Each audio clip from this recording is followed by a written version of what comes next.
ইবাদত করে নামাজ আদায় করে আল্লাহ রাব্বুল আলামিন ওই বান্দার উপরে এমন রহমতের বৃষ্টি বর্ষণ করে আমি জিবরাইল সেই বৃষ্টির ফোঁটাগুলো বর্ণনা করতে পারি না। রাহমাতুল্লাহি ওয়া বারাকাতুহু। ওয়া আলাইকুম আসসালাম ওয়া রাহমাতুল্লাহি ওয়া বারাকাতুহু। إن الحمد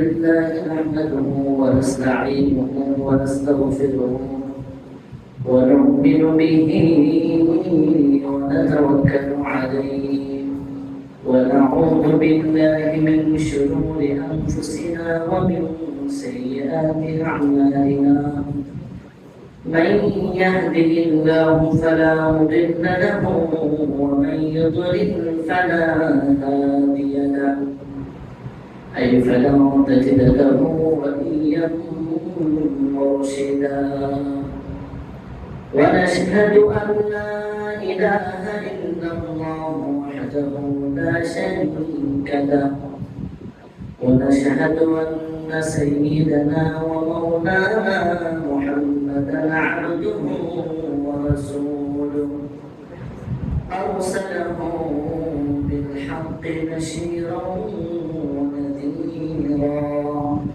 وداعيا إلى الله بإذنه وسراجا وقمرا منيرا أما بعد فقد قال الله تعالى في كلامه المجيد وفي فرقانه الحميد أعوذ بالله من الشيطان الرجيم بسم الله الرحمن الرحيم إن الله وملائكته يصلون على النبي يا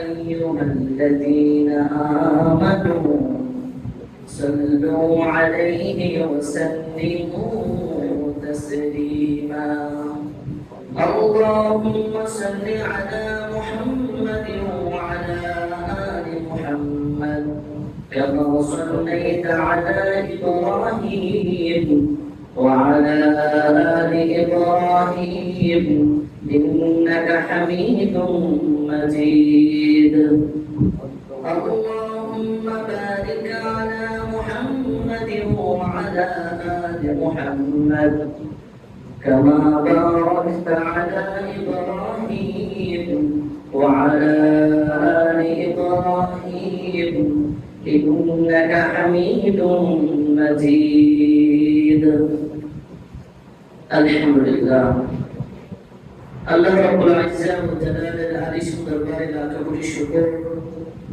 আল্লাহ রাব্বুল আলামিন আমাদেরকে সপ্তাহের শ্রেষ্ঠ দিন সাইয়্যিদুল আইয়াম জুমার দিনে আল্লাহর জমিনের উপরে আসমানের নিচে আল্লাহর কাছে সবচেয়ে প্রিয় জায়গা আল্লাহর ঘর মসজিদে আমাদেরকে জুমার সালাত আদায় করার জন্য আসার এবং বসার তৌফিক দান করেছেন। এই জন্য আমরা সকলেই শুকরিয়া আদায় করব আলহামদুলিল্লাহ। আমরা দরুদ ও সালাম পেশ করছি সর্বকালের সর্বযুগের সর্বশ্রেষ্ঠ মহামানব জনাব মুহাম্মদুর রাসূলুল্লাহ সাল্লাল্লাহু আলাইহি ওয়াসাল্লামের উপর। আসুন আমরা সবাই পড়ি আল্লাহুম্মা সাল্লি ওয়া সাল্লিম আলা নাবিয়িনা মুহাম্মাদিন সাল্লাল্লাহু আলাইহি ওয়াসাল্লাম। সম্মানিত উপস্থিতি, আমরা সুখে দুঃখে সর্ব অবস্থায় প্রশংসা করি একজনের, তিনি কে? আল্লাহ। সকল ক্ষমতার মালিক কে? আল্লাহ। কেউ যেটা পারে না পারে একজন, তিনি কে? আল্লাহ। সকল ক্ষমতার উৎস কে? আল্লাহ। এই যে আমরা স্বীকারোক্তি দিলাম সবকিছুর মালিক আল্লাহ, সকল ক্ষমতার উৎস আল্লাহ। এই পৃথিবীতে আল্লাহ রাব্বুল আলামিন মানুষকে সৃষ্টি করেছেন। মানুষকে সৃষ্টি করার পরে এই মানুষ যে স্বীকারোক্তি দিবে যে আমার রব হলেন কে? আল্লাহ। আল্লাহ। এই স্বীকারোক্তি দেওয়ার ক্ষেত্রে সবচেয়ে উত্তম পন্থা, সবচেয়ে সর্বশ্রেষ্ঠ পদ্ধতি হলো আপনার নামাজের মাধ্যমে আল্লাহর প্রশংসা করা। কিসের মাধ্যমে? নামাজের মাধ্যমে। তো আমরা গত জুমায় আমরা আলোচনা শুনেছিলাম নামাজের গুরুত্ব সম্পর্কে। আজকে আমাদের দ্বিতীয় পর্ব। আমরা বলেছিলাম ধারাবাহিকভাবে আমরা নামাজ সম্পর্কে আলোচনা শুনবো। আমরা এই যে আলোচনা শুরু করেছি ধৈর্য সহকারে শেষ পর্যন্ত সবাই শুনবো তো ইনশাআল্লাহ। আমরা যেন এই আলোচনা শুনে এই আলোচনা থেকে কিছু আমরা বাড়িতে নিয়ে যেতে পারি। শুধু আমরা এখানে শুনে এখানেই কবর দিয়ে দেব, ব্যাপারটা এমন নয়। এখান থেকে যেন আমরা কিছু বাড়িতে নিয়ে যেতে পারি, সেই মন মানসিকতা নিয়ে আমরা সবাই শুনবো তো ইনশাআল্লাহ। সম্মানিত মুসলিমবৃন্দ, আমরা যে নামাজ পড়ি এই নামাজের অর্থই হলো মুখ ঘোরানো। এই নামাজের অর্থ কি? মুখ ঘোরানো। আপনারা সবাই নামাজ পড়েন কোন দিক হয়ে? কথা বলতে হবে সবাইকে। আপনারা সবাই নামাজ পড়েন কোন দিক হয়ে? কিবলামুখী হয়ে। এই যে আমরা মুখ ঘুরাই, আমরা আল্লাহর সামনে দাঁড়িয়ে আমরা মুখ ঘুরিয়ে আল্লাহর সামনে সারেন্ডার করি। পৃথিবীতে একজন আরেকজনের দিকে তাকিয়ে কথা বলা, এটি হচ্ছে সবচেয়ে সুন্দর পদ্ধতি। পিছন থেকে কথা বলে এটা আদব হতে পারে না। তো আল্লাহর সামনে দাঁড়িয়ে আমরা নামাজ আদায় করি। এই নামাজ আদায় করার শুরুতেই আমরা আল্লাহর কাছে আমরা সারেন্ডার করি। নামাজের মধ্যে তাকবীর আছে না নাই? আছে। নামাজের মধ্যে আল্লাহু আকবার বলতে তাকবীর আছে না নাই? আছে। যেটাকে তাকবীরের তাহরিমা বলা হয়। কি বলা হয়? তাকবীরের তাহরিমা। এই তাকবীরের তাহরিমা এটা হলো নামাজের একটি ফরজ। নামাজের কি ফরজ? এই তাকবীরের তাহরিমা যদি না থাকে তাহলে নামাজ হবে না। এই তাকবীরের তাহরিমা মধ্যে আমরা হাত তুলে আল্লাহকে সাক্ষ্য দেই যে আল্লাহ সারেন্ডার করছি, আপনার সামনে এসে গেছি, যা করেছি করেছি আল্লাহ, তোমার সামনে দাঁড়িয়ে যাচ্ছি, মাফ করে দাও। কি করে দাও? মাফ করে দাও। আল্লাহ আমাদের সবাইকে কবুল করুন। আমিন। আমিন। ইব্রাহিম আলাইহিস সালাম রব্বি করিমের সামনে দাঁড়িয়ে যে দোয়া করেছিলেন, আল্লাহ রাব্বুল আলামিন উম্মতে মুহাম্মাদের উপর সেই দোয়া জানিয়ে দিয়েছেন। ইব্রাহিম আলাইহিস সালাম বলেছেন, ইন্নী ওয়াজ্জাহতু ওয়াজহিয়া লিল্লাযী ফাতারাস সামাওয়াতি ওয়াল আরদা হানিফান ওয়া মা আনা মিনাল মুশরিকিন। ইব্রাহিম আলাইহিস সালাম বলেছেন, ইন্নী ওয়াজ্জাহতু ওয়াজহিয়া লিল্লাযী ফাতারাস সামাওয়াতি ওয়াল আরদা হানিফা, যিনি আসমানের জমিনকে সৃষ্টি করেছেন সেই রবের দিকে তাকিয়ে আমি আমার চেহারাকে ঘোরাচ্ছি। ওয়া মা আনা মিনাল মুশরিকিন, ও আল্লাহ আমি আপনার সামনে সারেন্ডার করেছি, আমি মুশরিকদের মধ্য থেকে নই, আমি মুশরিকদের থেকে নই।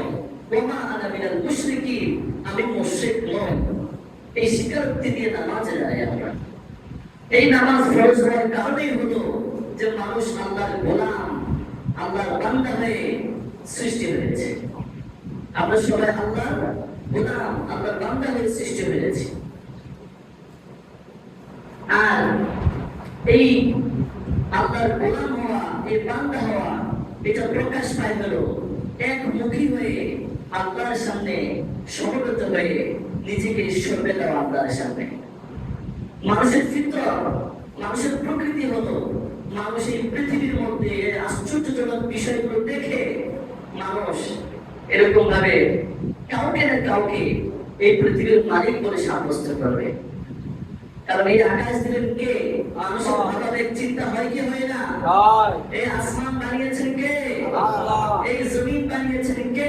আল্লাহ। এই প্রশ্ন হিন্দু, মুসলিম, বৌদ্ধ, খ্রিস্টান, ইহুদি সবার মনের মধ্যে আসে, এই পৃথিবী কে বানালেন? কে বানালেন? এই চিন্তা ফিকির, এই ভাবাবেগ আসার পরে মানুষ কারো না কারো কাছে মাথা নিয়ে দেয়, কারো না কারো কাছে কি করে? মাথা নত করে।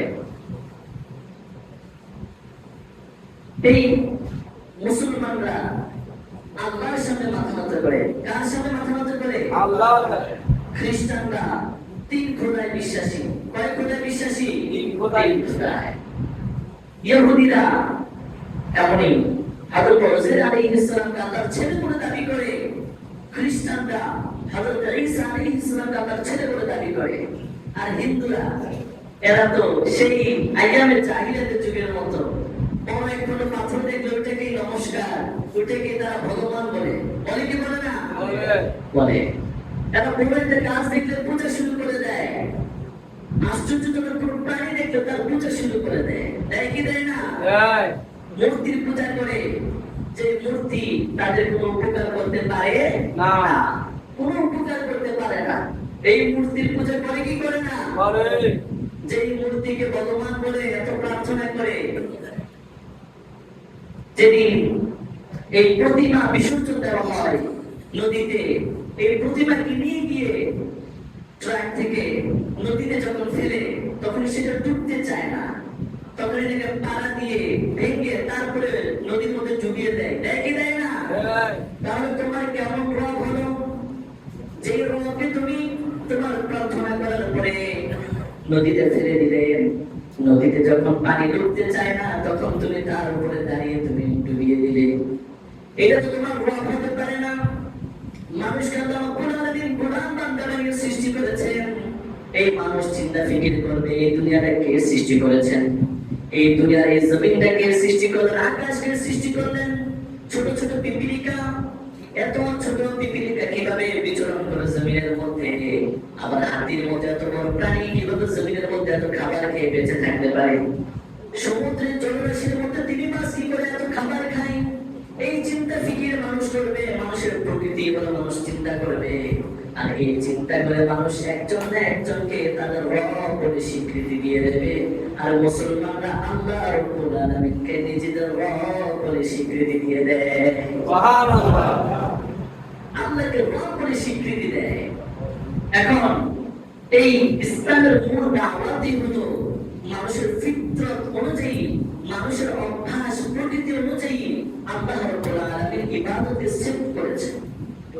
ইবাদতকে সেট করেছেন মানুষের প্রকৃতি অনুযায়ী। মানুষ যেন গোলামি করে আল্লাহ, এবং আল্লাহর গোলামি করে মাথা নত করে আল্লাহর সামনে, কার সামনে? আল্লাহর সামনে মাথা নত করে। এজন্য আল্লাহ রাব্বুল আলামিন বলছেন, ওয়া মা খালাকাতুল জিন্না ওয়াল ইনসা ইল্লা লিয়াবুদুন। আল্লাহ রাব্বুল আলামিন বলছেন, আমি মানুষ এবং জিন জাতিকে সৃষ্টি করেছি একমাত্র শুধুমাত্র আমার ইবাদত করার জন্য। সুবহানাল্লাহ। কার ইবাদত করার জন্য সৃষ্টি করেছেন? আল্লাহ। কার ইবাদত করার জন্য? আল্লাহর জন্য। নাকি কোনো তাগুতের ইবাদত করার জন্য? না। কোনো মূর্তির পূজা করার জন্য? না। নাকি দুনিয়ার কোনো মানবকে রব হিসেবে স্বীকৃতি দেওয়ার জন্য? না। শুধুমাত্র একমাত্র আল্লাহর ইবাদত করার জন্য আল্লাহ রাব্বুল আলামিন এই আসমান জমিন নবমণ্ডল ভূমণ্ডল এই সব কিছু সৃষ্টি করেছেন। কথা বলেন ঠিক কি না? আর এই দাওয়াতই সকল নবী রাসূলগণ এই উম্মতদেরকে দিয়েছেন। সকল নবী রাসূলগণের দাওয়াতই ছিল এটা, যে মানুষজন আল্লাহকে রব হিসেবে মেনে নেয়, মানুষজন আল্লাহকে রব হিসেবে মেনে নেয়। একজন বান্দা যখন আল্লাহকে রব হিসেবে মেনে নেবেন, আল্লাহ বলছেন, ইন্নাল্লাহা লা ইয়াগফিরু আন ইউশরাকা বিহি ওয়া ইয়াগফিরু মা দুনা যালিকা লিমান ইয়াশা। যে মানুষ যখন আল্লাহর সাথে কাউকে শিরিক করবে, শরীক করবে, অংশীদার সাব্যস্ত করবে, আল্লাহ তখন তাকে কোনোভাবেই মাফ করবেন না। এছাড়া মানুষ যতই গুনাহ করুক না কেন, যতই গুনাহ করুক না কেন, মানুষ যখন আল্লাহকে রব হিসেবে স্বীকৃতি দিবে, আল্লাহ চাইলে তাকে সারা জীবনের গুনাহগুলো মাফ করে দিতে পারেন। সুবহানাল্লাহ। মাফ করার মালিক কে? আল্লাহ। মাফ করার মালিক কে? আল্লাহ। নাকি দুনিয়ার কোন মানুষের ক্ষমতা আছে তুই জাহান্নামী তুই জান্নাতি এই কথা বলার অধিকার আছে? না। কাউকে জান্নাতি বলার সার্টিফিকেট দেওয়ার অধিকার আছে? না। কাউকে জাহান্নামী বলার অধিকার আছে? না। আপনি নামাজ পড়েন ভালো কথা, আপনি হাজী সাহেব হজ করেছেন, আর আপনি আরেকজনকে বলছেন ও তো নামাজ পড়ানো জাহান্নামী। আপনাকে এই কথা বলার অধিকার দিয়েছেন কে? মাফ করার মালিক কে? আল্লাহ। ক্ষমা করার অধিকার রাখেন যিনি, তিনি কে? আল্লাহ। সকল নবী রাসূলগণ এই উম্মতদেরকে দাওয়াত দিয়েছেন, তোমাদের রব হলো আল্লাহ। তোমাদের রব কে? আল্লাহ। নবীরা এসে কি বলেছেন? নবীরা এসে বলেছেন, ওয়ালাকাদ বা'আথনা ফি কুল্লি উম্মাতির রাসূলান আন ইয়া'বুদুল্লাহা ওয়াজতানিবুত তাগুত فمنهم من هدى الله ومنهم من حقت عليه الضلالة فسيروا في الأرض فانظروا كيف كان عاقبة المكذبين الله رب العالمين বলছেন ولقد بعثنا في كل أمة رسولا আমি প্রত্যেক উম্মতের মাঝে এরকম ভাবে নবী রাসূলদেরকে প্রেরণ করেছি সকল নবী রাসূলরা দুনিয়ায় এসে নবী হয়ে বলেছেন আমি আবুদুল্লাহ তোমরা আল্লাহ রাব্বুল আলামিনের ইবাদত করো কার ইবাদত করো আল্লাহর ইবাদত করো ওয়াজতানিবুত তাগুত শয়তান থেকে তোমরা দূরে থাকো তাগুত থেকে দূরে থাকো আমি মুহাম্মদ হাদাল্লাহ আর আল্লাহ রাব্বুল আলামিন তাদের মধ্য থেকে যাকে হেদায়েত দান করেছে হেদায়েত প্রাপ্ত হয়ে যায় ওয়ামিনহুম মান হাক্কাত আলাইহি দালালা আর তাদের মধ্য থেকে আল্লাহ রাব্বুল আলামিন যাকে পথভ্রষ্ট করে দেন সে পথভ্রষ্ট হয়ে যায় এরপর আল্লাহ বলছেন যে তাসিরু ফিল আরদ তোমরা জমিনের মধ্যে ভ্রমণ করো বিচরণ করো ফানতুরু কাইফা কানা আকিবাতুল মুকাজ্জিবিন যারা আল্লাহকে রব হিসেবে মানে নাই যারা দ্বীন ইসলামকে মিথ্যা প্রতিপন্ন করেছে তাদের শাস্তি কি হয়েছে তাদের পরিণাম কি হয়েছে তোমরা প্রত্যক্ষ করো তোমরা অবলোকন করো দেখো আল্লাহ বলছেন দুনিয়াবাসীকে সতর্ক করে দিচ্ছেন এই নামাজ হলো আপনার তাওহীদের বহিঃপ্রকাশ এই নামাজের মাধ্যমে আপনার মুসলমানদের পরিচয় হয় কিন্তু আজকের মুসলমানরা বুঝে না বিধায় মসজিদে নামাজ পড়তে আসে না ফজরের নামাজের মুসল্লি খুঁজে পাওয়া যায় না ওয়াক্তের নামাজের মধ্যে মুসল্লি খুঁজে পাওয়া যায় না জুমার নামাজের মধ্যে মুসল্লি কিছুটা আসে আবার ঈদের নামাজের মধ্যে মুসল্লিদের জায়গা দেওয়া যায় না কথা ঠিক না বেশি এই নামাজ বুঝে না দেখে তাওহীদ বুঝে না দেখে এক ব্যক্তি তাওহীদ বুঝবে এক ব্যক্তি আল্লাহর একত্ববাদে বিশ্বাস করবে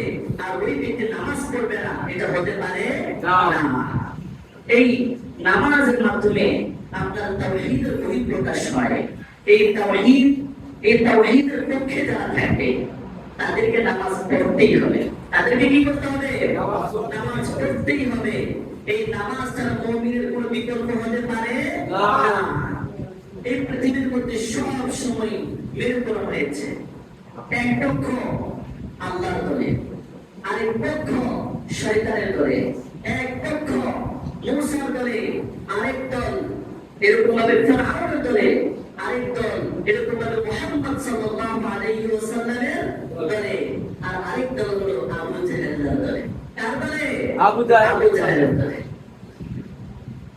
এখন আপনারা ঠিক করবেন আপনারা কোন দলে যাবেন যদি মুহাম্মদের দলে থাকতে চান তাহলে নামাজের কোনো বিকল্প হতে পারে না এই নামাজ আপনাকে পড়তে হবে আপনি নামাজ পড়েন না ভাইরা একটু শুনেন এই যে আপনার আজকে চোখের তাড়নায় কাজের ব্যস্ততায় আপনি নামাজ পড়েন না শরীরে খুব শক্তি আপনার এই যে আপনার চুল এই যে আপনার কি চুল কত সুশ্রমণ্ডিত কালো চুল আমার এই চুল আমার কত সুন্দর এই চুল নিয়ে কত ফ্যাশন করেছি আমরা তাই না এই চুল নিয়ে কত ফ্যাশন আমরা করেছি না এই চুল নিয়ে কত আনন্দ আমাদের কারণ মাথায় টাক হয়ে গেলে তার দুঃখের শেষ নাই আমার মাথাটা টাক হয়ে গেল এই যে আপনার এত সুন্দর চুল এই চুল আপনার কিন্তু কথা শুনে কার আল্লাহ কথা শুনে কার আল্লাহ আপনার বয়স 40 পার হলেই আপনার চুলে পাকন ধরে সাদা হয়ে যায় কি যায় না আপনার দাড়ির মধ্যে যতই কলম মারেন না কেন আপনার দাড়ি 2 দিন পরে সাদা হয়ে যায় কলম মারার কয়দিন পরে সাদা হয়ে যায় 2 দিন পরে চামড়ার পাশের যে দাড়ি সেটা সাদা দেখা যায় আর বিশ্রী লাগে আর কি লাগে বিশ্রী লাগে আপনার দাড়ি সাদা হয়ে গিয়েছে দেখে আপনি ক্লিন শেভ করেন মানুষ যেন আপনাকে বৃদ্ধ না বলে কিন্তু ভাই আপনার দাড়ি কিন্তু প্রমাণ করে দিচ্ছে আপনার বয়স হয়ে গিয়েছে আপনার প্রতিটা দিন আপনাকে সামনের দিকে নিয়ে যাচ্ছে যে তোমাকে কবরে চলে যেতে হবে তোমাকে কোথায় চলে যেতে হবে কবরে চলে যেতে হবে এই যে লোহার মতো শক্তটা তার বুঝুন আমি লোহা ছাড়া সব খাইতে পারি কি খাইতে পারি লোহা ছাড়া সব খাইতে পারি চাইনিজদের ব্যাপারে বলা হয় এরা 4 পাউন্ড চেয়ার ছাড়া সবকিছু খায়। সবকিছু কি খায়। এদের কাছে হাতিও নিরাপদ না। চাইনিজদের কাছে হাতিও কি না নিরাপদ না। ওরা হাতি তো খেয়ে ফেলবে। ওরা এমন কোন প্রাণী নেই যে প্রাণী ওরা খায় না। এই যে আপনার লোহার মতো শক্ত দাঁত, এই দাঁত আপনার কথা শুনবে না। এই দাঁতের মাধ্যমে আপনার চেহারাটা গোল হয়ে ফুলে আছে, কত সুন্দর দেখা যায়, আপনার কত স্মার্ট লাগে, কিন্তু এই দাঁত আপনার কথা শুনবে না। 40 বছর পার হলেই একটা একটা করে দাঁত নিয়ে যান কে? আল্লাহ। একটা একটা করে দাঁত নিয়ে যান কে? আল্লাহ। আপনি যখন ছোট ছিলেন আপনার মায়ের দুধ পান করেছিলেন। আপনি কি পান করেছিলেন? দুধ। দুধ পান করিনি এমন কেউ আছি আমরা? দুধ ছাড়া বাঁচার উপায় আছে? উপায় নেই। এই দুধ পান করার কারণে, এই দুধ হলো মিষ্টি জাতীয় খাবার, এই দুধের কারণে আমাদের দাঁতগুলো নষ্ট হয়ে যায়। দাঁতের ভিতরে এক ধরনের ক্যালসিয়াম আছে, সেটা নষ্ট হয়ে যায়। তাই আল্লাহ তাআলা আপনি যখন বড় হন একটা একটা করে দাঁত ফেলে দিয়ে আপনার ওখানে শক্ত শক্ত দাঁত দিয়ে দেন। সুবহানাল্লাহ। এই দাঁত দিয়ে আপনি লোহা ছাড়া সব খেতে পারেন, সব খেতে পারেন আপনি, কিন্তু একটা সময় আপনার এই দাঁত আর কথা শোনে না, একটা একটা করে পড়ে যায়। আমাকে কয়েকজন মুরব্বী দাঁত হাতে দিয়ে দেখায়, এই লম্বা দাঁত আমাকে হাতে দিয়ে দেখায়, দেখো বাবা দাঁত পড়ে গেছে, আমার দাঁত পড়ে গেছে। আয়নাতে বারবার দেখে, আয়নাতে কি করে বারবার দেখে এই ঠোঁটের উপরে এটা ভিতরে ঢুকে গেছে, এই নিচের ঠোঁট নিয়ে ভিতরে ঢুকে গেছে, দাঁত নাই, প্রোটেকশন দিবে কে? আপনার এই দাঁত পড়ে যাবে। আপনার শরীরে এই যে টান টান, এই যে চামড়া, এই যে টান টান সুন্দর তেলতেলা, এই চামড়া আপনার কথা শুনবে না। যেই দিন আপনার 40 বছর হবে, এরপরে আপনার চামড়ার যে লাবণ্যতা, আপনার এই চামড়ার টান টান ভাব, এটা চলে যাবে।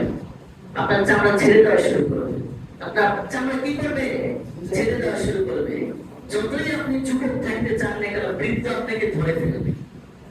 ধরবে কি ধরবে না? আপনি চির যৌবনে থাকতে পারবেন না। আজকে আপনি যৌবনের কারণে নামাজ পড়েন না। এই যুবক ভাইরা নামাজ পড়েন না, এই যৌবনের কারণে থাকবে না। দেখেন না আপনার পাশে মুরব্বীদেরকে, এরাও কিন্তু আপনার বয়সটা মারিয়ে এসেছেন, এরা আপনার বয়সটা পার করে এসেছেন। কথা ঠিক না বেশি? এরা আপনার মতো বয়স পার করে এসেছে। এরা আপনাদের থেকে অনেক বেশি স্মার্ট ছিল, অনেক হ্যান্ডসাম ছিল, কিন্তু কি হলো? এখন একটা সময় পোশাক এক একদিন এক একটা পড়তো, এখন একটাই বারবার করে এদিকে উঠে থাকে, এদিকে নেমে থাকে, বিভিন্ন বিশ্রী দেখা যায়। যদি বলা হয় যে আপনার কাপড়টা যদি বিশ্রী, আর চলুন আর কত করবো, মরার সময় হয়ে গেছে। কি হয়ে গেছে? আপনার যৌবন চলে যাবে। আপনি নামাজ পড়েন না ভাই। হযরত জিবরাইল আলাইহিস সালাম বলেন, এই জমিনের মধ্যে যখন বৃষ্টি হয়, কত ফোঁটা বৃষ্টি হয় আমি জিবরাইল বর্ণনা করতে পারি। আল্লাহ রাব্বুল আলামিন আমাকে সেই ক্ষমতা দিয়েছেন। কিন্তু একজন যুবক যখন আল্লাহর সামনে দাঁড়িয়ে আল্লাহর ইবাদত করে, নামাজ আদায় করে, আল্লাহ রাব্বুল আলামিন ওই বান্দার উপর এমন রহমতের বৃষ্টি বর্ষণ করেন, আমি জিবরাইল সেই বৃষ্টির ফোঁটাগুলো বর্ণনা করতে পারি না। তাহলে যৌবন বয়সের ইবাদতের দাম বেশি না কম? বেশি। তাই আমরা এই যৌবন বয়সে নামাজ পড়বো না সবাই ইনশাআল্লাহ। আল্লাহ আমাদের সবাইকে কবুল করেন, আমরা বলি আমিন। সবাইকে উপস্থিতি বলছিলাম যে আমাদের তাওহীদের দিক থেকে এই নামাজ হলো সবচেয়ে গুরুত্বপূর্ণ। আমাদের তাওহীদের বহিঃপ্রকাশ এই নামাজ। আর এই আমাদের ঈমানের ক্ষেত্রে এই তাওহীদ হলো আমাদের মূল ভিত্তি। আর যার নামাজ নাই, যার নামাজ নাই, তার এই তাওহীদের কোনো ভিত্তি নাই।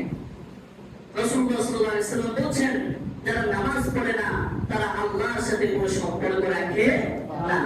বান্দা আল্লাহর সাথে সম্পর্ক হওয়ার একমাত্র মাধ্যম হলো নামাজ। একমাত্র মাধ্যম কি? নামাজ।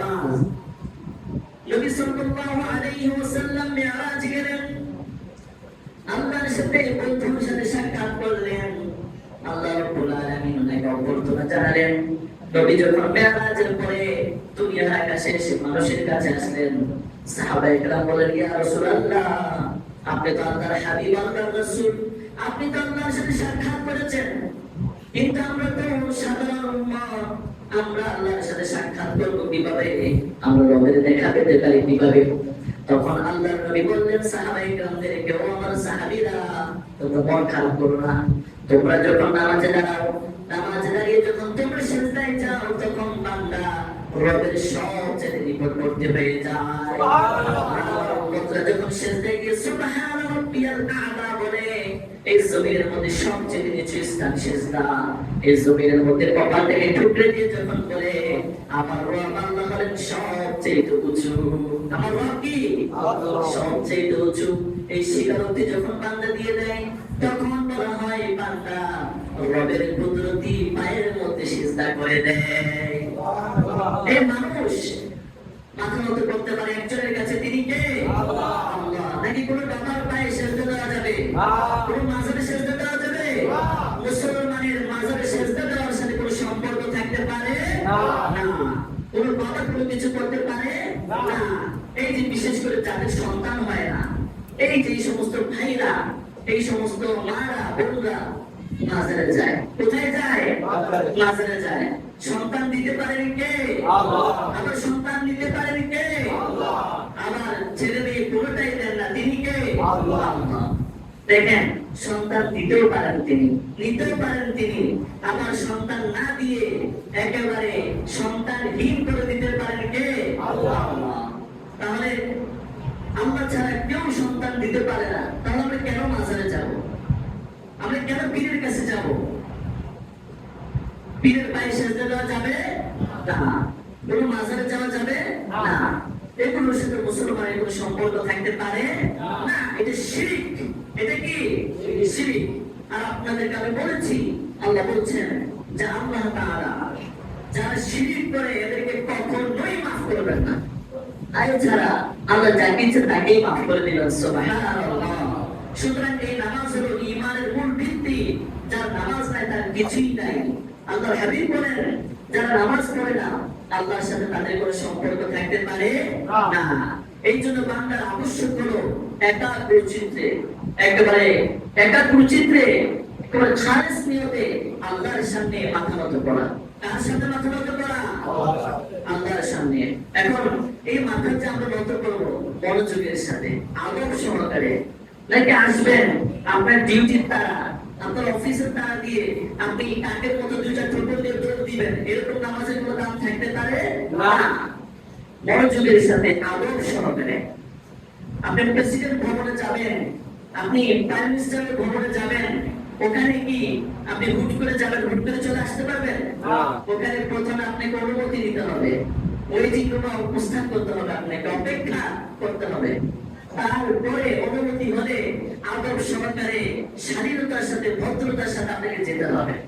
আপনাকে কথা বলার অনুমতি দিলে তারপরে কথা বলতে পারেন। তাহলে যিনি রাজাধিরাজ, সকল রাজার মহারাজা যিনি, ওনার সামনে যখন দাঁড়াবেন, তখন আপনার দুনিয়ার কোনো তারা দেখানো যাবে? তারা দেখানো যাবে? কাকের মতো ঠুকর দেওয়া যাবে না। এখন এই বান্দার নামাজ, এটা মনোযোগের সাথে একগ্রতার সাথে আপনাকে আদায় করতে হবে। আল্লাহ রাব্বুল আলামিন বলছেন যে বান্দা আমার সামনে রুজু করবে, আমার সামনে মাথাকে নত করে দিবে। আল্লাহ রাব্বুল আলামিন সূরা রুমের 31 নম্বর আয়াতের মধ্যে বলছেন, মুনিবিনা ইলাইহি ওয়াত্তাকুহু ওয়া আকিমুস সালাহ ওয়া লা তাকুনু মিনাল মুশরিকিন। আল্লাহ রাব্বুল আলামিন মুমিনদের গোড়াগুলি বলছেন, মুমিনরা কেমন করে কি করবে আল্লাহ রাব্বুল আলামিন জানিয়ে দিচ্ছেন। দুনিয়াবাসী শোনো, তোমরা আল্লাহর দিকে রুজু হয়ে যাও। ওয়াত্তাকুহু, ভয় করলে ভয় করবে একজনকে, তিনি কে? আল্লাহ। তোমরা সবাই আল্লাহকে ভয় করো। ওয়া আকিমুস সালাহ, 3 নম্বর তোমরা যে কাজটা করবে সেটা হলো তোমরা নামাজ আদায় করবে। কি করবে? নামাজ আদায় করবে। এখানে আকিমুস সালাহ, নামাজ কায়েম করে কথা এসেছে। এই নামাজ কায়েম করে কেমন? এই নামাজ তো আমরা কায়েম করা বলতে বুঝি আমরা অন্যদেরকে নিয়ে নামাজ পড়াবো, কিন্তু বিষয়টা এমন নয়। বরং আমি নিজে আগে নামাজ পড়বো, আমার পরিবারকে নামাজি বানাবো। এরকম করে যখন ব্যক্তি ঠিক হয়ে যাবে, ব্যক্তি থেকে পরিবার, পরিবার থেকে সমাজ, সমাজ থেকে শহর, শহর থেকে একটা দেশ, পুরাটাই নামাজি হয়ে যাবে। এটাই হলো নামাজ কায়েম করা। এরপর আল্লাহ রাব্বুল আলামিন বলছেন, ওয়ালা তাকুনু মিনাল মুশরিকিন, আর তোমরা মুশরিকদের সাথী হবে না। তাদের সাথে হওয়া যাবে না, মুশরিকদের সাথে হওয়া যাবে না। তোমরা মুশরিক হয়ে যেও না, মুশরিক হয়ে যেও না। আমার সারা জীবনের আন্দোলন হলো নবী রাসূলের সেই আন্দোলন। তার উপরে কোনো মূর্তি থাকতে পারবে না। আমরা আল্লাহর সাথে কাউকে শরীক করব না। আমরা মুশরিকদের অন্তর্ভুক্ত হওয়া যাবে না। বারবার আল্লাহ স্মরণ করিয়ে দিচ্ছেন, তোমরা শিরিক করো না। তোমরা কি করো না? শিরিক করো না। কোনো মানুষ ঈমান আনলে সর্বপ্রথম তার উপরে দায়িত্ব হলো সে নামাজ আদায় করবে। সর্বপ্রথম দায়িত্ব কি? সে নামাজ আদায় করবে। তার উপরে হজ করা ফরজ হয় না, তার উপরে যাকাত দেওয়া ফরজ হয় না, তার উপরে রোজা রাখা ফরজ হয়ে যায় না। বরং বান্দা ঈমান আনার সাথে সাথে তার উপরে নামাজ ফরজ করে দেন কে? আল্লাহ। আপনি এখন ঈমান আনলে সাথে সাথে আপনার উপরে জুমার নামাজকে ফরজ করে দিবেন কে? আল্লাহ। কিন্তু রমজান মাসের রোজা আপনাকে রমজান আসা লাগবে, হজ সামর্থ্য থাকা লাগবে, আপনার যাকাত, আপনার সম্পদ 1 বছর অতিক্রান্ত হতে হবে, তারপর আমরা যাকাত দিতে পারবো। কিন্তু নামাজ আপনি ঈমান আনার সাথে সাথে আপনার এই নামাজ আপনার উপর ফরজ হয়ে যাবে। এই নামাজ কি? এই নামাজটা কি? এই নামাজ হলো আল্লাহর হুকুম পালন করা। আল্লাহর কি পালন করা? হুকুম পালন করা। পবিত্র কোরআনের মধ্যে প্রায় 82 জায়গায় আল্লাহ নামাজের কথা বলেছেন। কতবারের কথা বলেছেন? 82 বার নামাজের কথা বলেছেন। এত গুরুত্বপূর্ণ নামাজ আর আমরা নামাজ পড়ি না। তবে আলহামদুলিল্লাহ আমাদের মসজিদে মুসল্লি আগের চেয়ে বাড়তেছে। আলহামদুলিল্লাহ বলেন সবাই আলহামদুলিল্লাহ। এই নামাজের গুরুত্ব বুঝে না দেখে আমার ভাইরা নামাজে আসে না। আমার বিশ্বাস, শতভাগ বিশ্বাস, আমার ভাইরা এই নামাজের গুরুত্ব যেদিন বুঝতে পারবে আমাদের এই আকসা জামে মসজিদ আমরা জায়গা দিতে পারবো না। আমি এটা বিশ্বাস করি। আল্লাহ আমাদের সবাইকে কবুল করুন, আমরা পড়ি আমিন। এই নামাজ আমরা কেন আদায় করব? এই নামাজকে আমরা কেন আদায় করব? এই নামাজ আমরা এই জন্য আদায় করব, আমার রব আমাকে আদেশ করেছেন। আমার রব আমাকে কি করেছেন? আদেশ করেছেন। এই নামাজ আমি কেন আদায় করব? এই নামাজ আমাকে আদায় করতেই হবে। কারণ আমি যদি রবের নৈকট্য অর্জন করতে চাই, তাহলে আমাকে সিজদা করতে হবে। আমাকে কি করতে হবে? আল্লাহ বলেছেন উসজুদু ওয়াকতারিব, তোমরা সিজদা করো আর আল্লাহর নৈকট্যশীল হয়ে যাও, আল্লাহর নিকটবর্তী হয়ে যাও। বান্দা যদি আল্লাহর নৈকট্য অর্জন করতে চায় তাহলে বান্দাকে নামাজ পড়তে হবে। কারণ এই নামাজের মধ্যে সিজদা আছে না নাই? আছে। এই নামাজের মধ্যে সিজদা আছে না নাই? আছে। এই সিজদার মাধ্যমেই বান্দা আল্লাহর নৈকট্য অর্জন করতে পারবে। এই নামাজ যদি আমরা না পড়ি, একটু সোজা কথাই বুঝেন, একটু নামাজ যদি আমরা না পড়ি আমাদের কি হবে? নামাজ না পড়লে আমাদের কি হবে? অনেকের চিন্তা তো এরকম, নামাজ না পড়লে কি হবে? এই যে আমি যদি নামাজ না পড়ি, আমার দোকানদার ভাইরা নামাজ পড়ে না। এখানে অনেক দোকানদার ভাই আমি দেখি আমাদের খুব সম্মান করে, আমিও তাদেরকে ভালোবাসি, কিন্তু নামাজের সময় তারা দোকানে থেকে মসজিদে আসে না। এখন বলবে যে হুজুর দোকান বন্ধ করে আসা সম্ভব না। আপনাকে এই ব্যবসাকে হালাল করেছেন আল্লাহ তখনই। আল্লাহ হাবিব বলছেন তলাবু কাসবিল হালাল, তলাবু কাসবিল হালাল ফরিদাতুন বাদাল ফরিদা, যে তোমার দৈনন্দিন যে 5 ওয়াক্ত নামাজ আল্লাহ তোমার উপরে ফরজ করেছেন, এই ফরজ ইবাদত পালন করার পরে তোমার জন্য হালাল রিজিক অন্বেষণ করা ফরজ করে দিয়েছেন। সুবহানাল্লাহ। আবার আল্লাহ রাব্বুল আলামিন বলছেন يا أيها الذين آمنوا إذا نودي للصلاة من يوم الجمعة فاسعوا إلى ذكر الله وذروا البيع ذلكم خير لكم إن كنتم تعلمون. الله رب العالمين বলছেন يا أيها الذين آمنوا, এই ইমানদাররা শুনো, إذا نودي للصلاة من يوم الجمعة, জুমার দিনে যখন তোমাদেরকে আযান দিয়ে নামাজের জন্য ডাকা হয়, ফাসআউ ইলা যিকরিল্লাহি ওয়া দারুল বাইয়া, তখন তোমরা দৌড়ে আল্লাহর জিকিরের দিকে তোমরা চলে যাও। কোন দিকে চলে যাও? আল্লাহর জিকিরের দিকে। আল্লাহর জিকির হলো নামাজ। এই জিকিরের মধ্যে সর্বোত্তম জিকির হলো নামাজ। সর্বোত্তম জিকির কি? নামাজ। এই নামাজের আরেক নাম হলো জিকির। ব্যবসা বন্ধ করে দাও। ব্যবসা কি করো? বন্ধ করে দাও। আর এটা তোমাদের জন্য কল্যাণকর হবে যদি তোমরা জানো। আবার আল্লাহ রাব্বুল আলামিন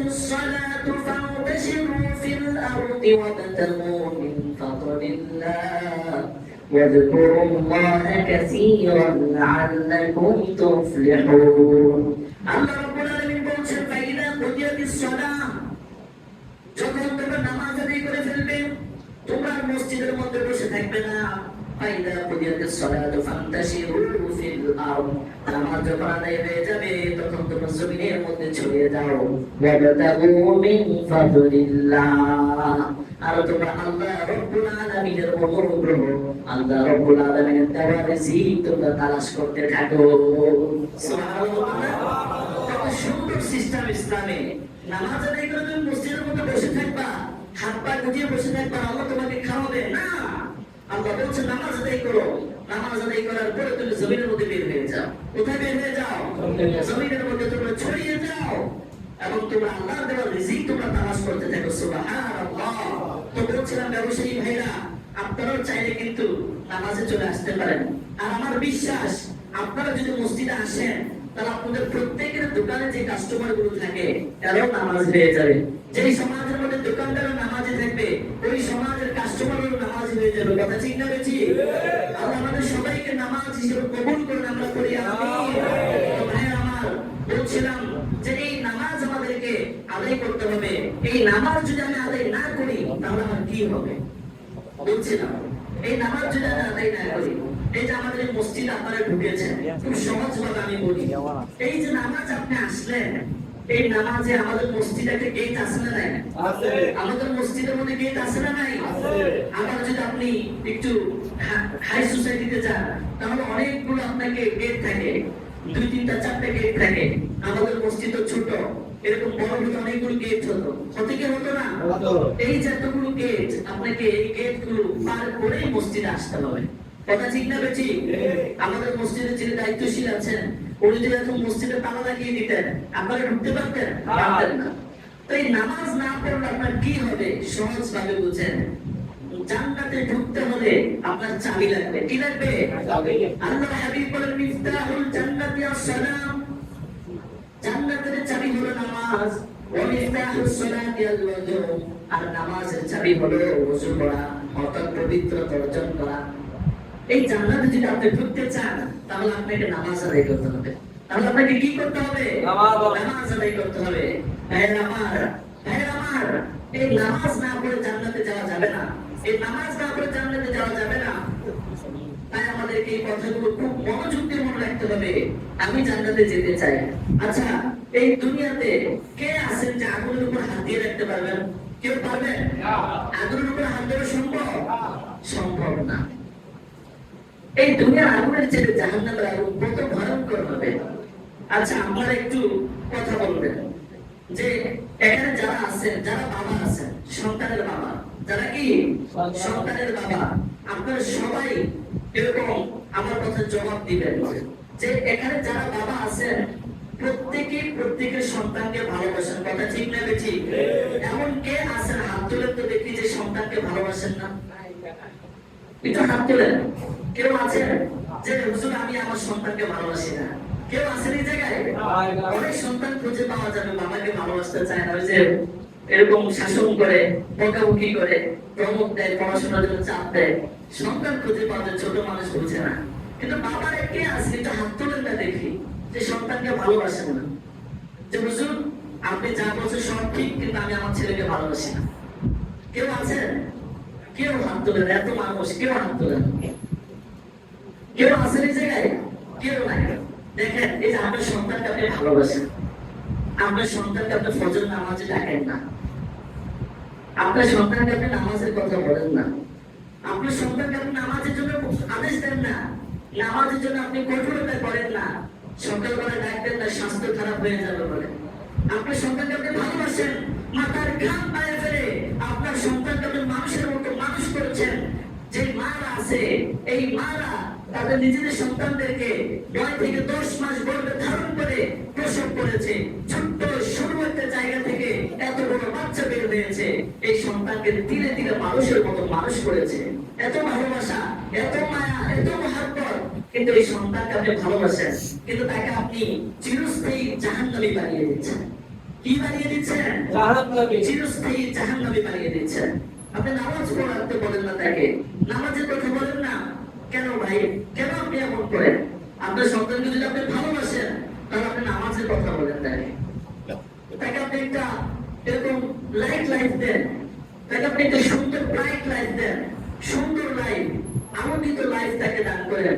দুনিয়াও শান্তি, আখিরাতেও শান্তি। কথা ঠিক না বেঠি? তাই আমরা আমাদের সন্তানদেরকে নামাজ পড়ার জন্য বলবো না ইনশাআল্লাহ, নামাজের জন্য বলবো না ইনশাআল্লাহ। আমাদের এই নামাজ সম্পর্কে ধারাবাহিক আলোচনা চলবে, ধারাবাহিক আলোচনা আমাদের চলবে। নামাজের গুরুত্ব সম্পর্কে আমরা আলোচনা শুনছিলাম। আমাদের আজকের আলোচনার মেসেজ হলো, আমাদের আজকের আলোচনার গুরুত্ব হলো যে মানুষকে আল্লাহ তাআলা বান্দা বানিয়ে সৃষ্টি করেছেন। কি বানিয়ে? সবাই কথা বলেন। বান্দা বানিয়ে সৃষ্টি করেছেন, গোলাম বানিয়ে। এই গোলাম বানিয়ে সৃষ্টি করার মধ্যে মানুষের ফিতরত হলো, অভ্যাস, প্রকৃতি হলো মানুষ কারো না কারো কাছে মাথা নত করবে। কারো না কারো কাছে কি করবে? মাথা নত করবে।